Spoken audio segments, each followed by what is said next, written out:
Foreign policy magazine विच भारतीय सहाफी और तजयाकार सुशांत सिंह दा आर्टिकल।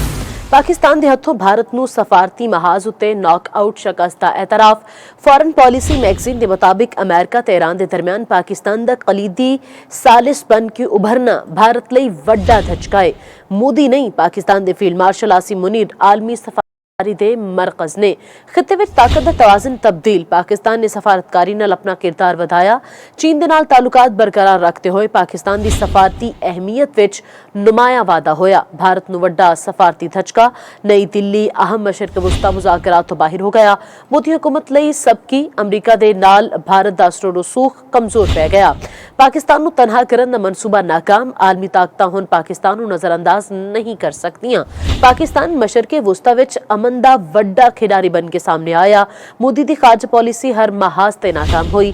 पाकिस्तान ने एक बार फिर 71 वर्गा सफारती किरदार हासिल कर लिता। पाकिस्तान अमेरिका, चीन, ईरान ते खलीजी मुल्कां दे दरमियान पुल बन गया। ट्रंप ने मोदी दी बजाय पाकिस्तान उत्ते एतमाद किया। पाकिस्तान दी कामयाब सफारतकारी ने भारत दा बयानिया खत्म कर दिता।